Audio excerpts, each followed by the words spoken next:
That should be quite a fun atmosphere. Jan Lammers with Peter Cox and Tom Coronel, an all-Dutch driver lineup, slightly unusual, but they've got a reasonably good chance. 3 very competitive drivers there. Absolutely, very good drivers, and again, Jan with his vast amounts of experience, he will definitely be able to do a good job. It'll be interesting to see how they get on with the car.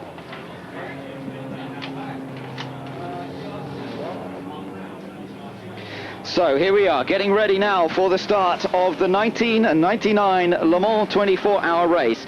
The field is led round by the red and white Toyotas. Japan are determined to win here this weekend. Mazda have done it before, but Toyota has never done it. Mercedes, the might of Germany in the shape of Mercedes, BMW and Audi are here to stop them this weekend. We've also got the usurpers in there, the Davids versus Goliath of the Panos and perhaps the Lolas, and we are all set to get the 1999 race underway, and Martin Brundle leads the field and takes the start of Le Mans 24 hours. Second place for Thierry Boutsen, and Bernd Schneider makes a rapid start from the second row of the grid and slots ahead of the BMW of Tom Christensen. So Bernd Schneider gains 1 position at the start. The other Mercedes is quick, and those Mercedes were going very quickly this morning in the warm-up, and it looks immediately as though they're moving past the BMW of Tom Christensen. Both Mercedes, Christophe Bouchou is driving the second one, and immediately the 2 Mercedes are on the chase of the Toyotas.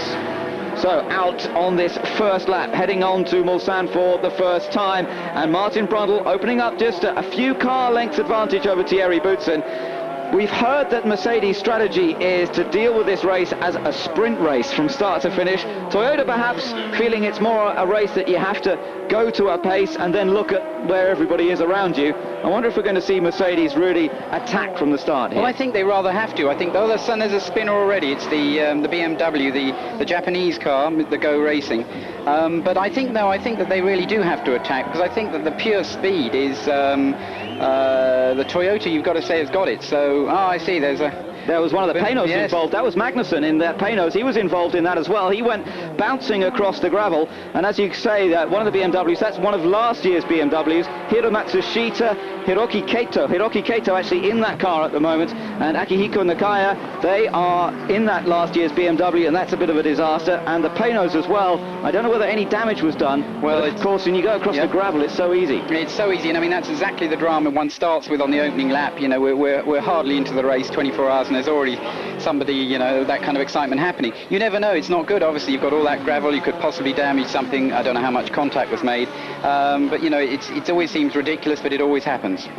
Martin Brundle then, out in front at the moment, the former Grand Prix driver who now focuses on this race very much and not involved in his commentary duties this weekend for Formula One.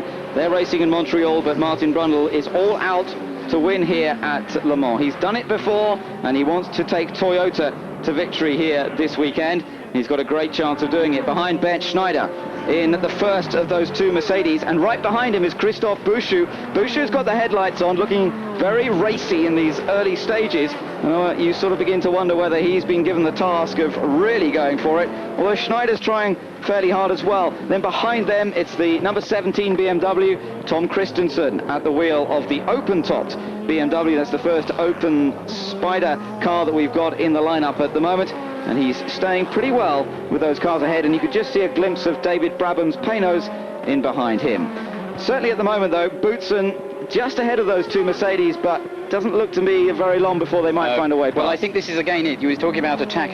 I think the Toyota's obviously a very quick car. They want to try and run to a pace. They want to try to control the race, but Mercedes obviously don't want that to be the case, and obviously you can see they're forcing it straight away. There's no question that the Mercedes is a very quick car, but you kind of feel that with the paces that the Toyota's doing that they can control the actual pace, but they obviously feel it's important to control the speed for their own endurance, I imagine.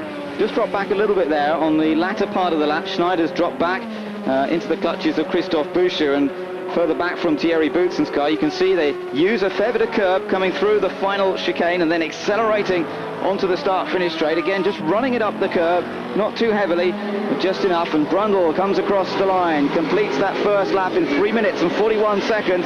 Boutsen in second, Schneider in third, just ahead of